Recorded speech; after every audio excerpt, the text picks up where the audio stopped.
Thyroid පිළිකාව පිළිබඳව ඉතාම වැදගත් තොරතුරු නිතරම ඔබට අරගෙන එන සිලෝන් ටීචර් YouTube නාලිකාවට ඔබව බොහොම ආදරෙන් පිළිගන්නවා. පිරිමින්ට සාපේක්ෂව 3 ගුණයක් වැඩිපුර කාන්තාවන්ට හැදෙන තයිරොයිඩ් පිළිකාව පියයුරු පිළිකාවට පස්සේ ශ්‍රී ලංකාවේ කාන්තාවන්ට වැඩිපුරම හැදෙන පිළිකා වර්ගය වෙනවා.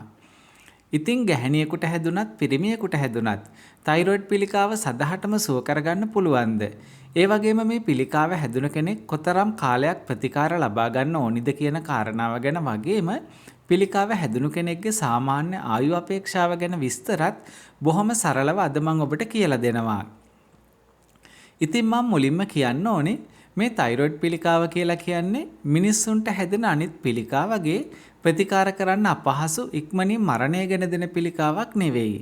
ඉතින් නිවැරදිව ප්‍රතිකාර කිරීමෙන් ඉහළම ප්‍රතිඵල ලබා ගන්න පුළුවන් පිළිකා වර්ග අතර මුල් තැනක් ගන්න පිළිකාවක් තමයි තයිරොයිඩ් පිළිකාව. මේකට හේතු වෙන්නේ තයිරොයිඩ් පිළිකාවට විරුද්ධව සටන් කරන්න ලෝකයේ මෙතෙක් හොයාගෙන තියෙන ප්‍රධාන ප්‍රතිකාර ක්‍රම. ඒ කියන්නේ හෝමෝන ප්‍රතිකාර, ඖෂධ ප්‍රතිකාර වගේම ඊටාම බහුලව භාවිතා කරන අයඩින් ප්‍රතිකාරයටත් මේ තයිරොයිඩ් පිළිකාව බොහොම පහසුවෙන් මැඩපවත්වන්න පුළුවන්.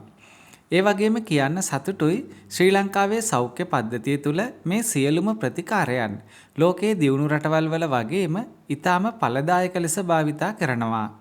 ඒ වගේම ඒ සඳහා අවශ්‍ය කරන අත්දැකීම් බහුල පුහුණු මානව ප්‍රාග්ධනය වගේම තාක්ෂණික උපකරණ සහ සම්පත් අපේ රටේ මේ වෙනකොට බොහෝ රෝහල්වල ස්ථානගත කරලා තියෙනවා. ඉතින් ඒකින්ද මම ඔබට මුලින්ම කියන්න ඕනේ තයිරොයිඩ් පිළිකාව පහසුවෙන් සුව කරන්න පුළුවන් හැකියාව දැන් ශ්‍රී ලංකාවේ සෞඛ්‍ය පද්ධතියට තියෙනවා. ඉතින් මං කලුණුත් කිව්වනේ අපේ රටේ පිරිමින්ට සාපේක්ෂව 3 ගුණයක් වැඩිපුර කාන්තාවන්ට තමයි මේ තයිරොයිඩ් පිළිකාව හැදෙන්නේ. ඒ වගේම වාසනාවකට අපේ රටේ හැදෙන තයිරොයිඩ් පිළිකා වර්ග අතරින් වැඩිපුරම දකින්න ලැබෙන්නේ ඉතා පහසුවෙන් සුව කරන්න පුළුවන් පැපිරිලිරි සහ පොලිකියුරා කියන තයිරොයිඩ් පිළිකා වර්ග දෙක.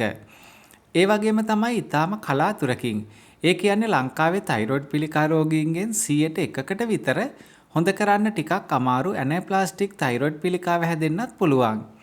හැබැයි වර්තමානයේ මේ වෙනකොට ශ්‍රී ලංකාව ඇනප්ලාස්ටික් තයිරොයිඩ් පිළිකාවටත් ඊටාම සාර්ථකව ප්‍රතිකාර කරනවා. හැබැයි මේ වර්ගයේ තයිරොයිඩ් පිළිකා ඊටාම කලාතුරකින් හැදෙන හින්දා අපේ රටේ තයිරොයිඩ් පිළිකාව හැදුන රෝගීන් වැඩි කලබල වෙන්න එපා.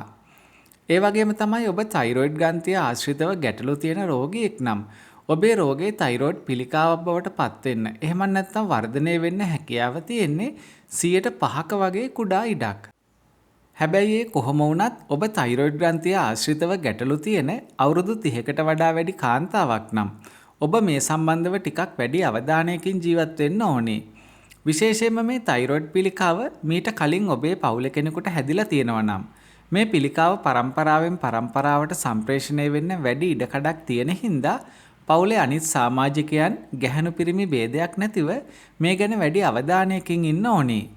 ඉතින් යම් හේතුවකින් ඔබට තයිරොයිඩ් පිළිකාවක් හැදිලා තියෙනවා කියලා තහවුරු වුණාට පස්සේ ඔබ අනිවාර්යයෙන්ම නොපමාව වෛද්‍ය උපදෙස් අකුරටම පිළිපදින්න ඕනේ.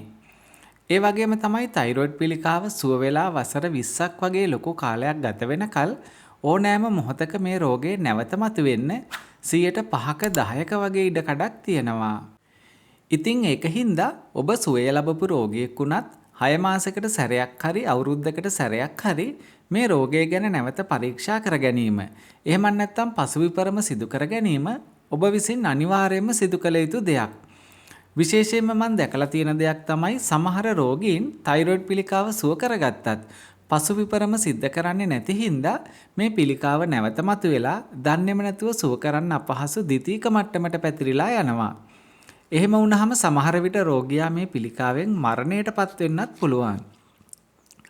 ඉතින් ඔබට හෝ ඔබේ පවුලේ ඥාතියෙකුට හෝ හිතවතෙකුට තයිරොයිඩ් පිළිකාව හැදිලා කියලා තහවුරු වුණොත් කිසි දෙයකට බය වෙන්න එපා. වෛද්‍ය උපදෙස් හරියට පිළිපැදලා ප්‍රතිකාර නිසි කලට වේලාවට ලබා ගත්තොත් මේ පිළිකාව බොහොම පහසුවෙන් පරාජය කරන්න පුළුවන්. ඉතින් මේ වීඩියෝ එක බලන ඔබට අවසාන වශයෙන් කියන්න තියෙන්නේ මුල් අවදියේම අඳුනගෙන නිවැරදිව ප්‍රතිකාර කිරීමෙන් 100%ක් සුව කරගන්න පුළුවන් පිළිකාවක් තමයි තයිරොයිඩ් පිළිකාව. ඒ වගේම තමයි මේ තයිරොයිඩ් පිළිකාව සුව කරගත්ත කෙනෙකුට පුංචි තයිරොක්සින් පෙත්තක් බොනව ඇරුණහම වෙන කිසිම වෙනසක් නැතුව තමන්ගේ ජීවිතේ සාමාන්‍ය විදිහට ගත කරන්න පුළුවන්. ඉතින් මේ ගැන ඔබට තියෙන හැම ගැටලුවක්ම පහතින් කමෙන්ට් කරන්න.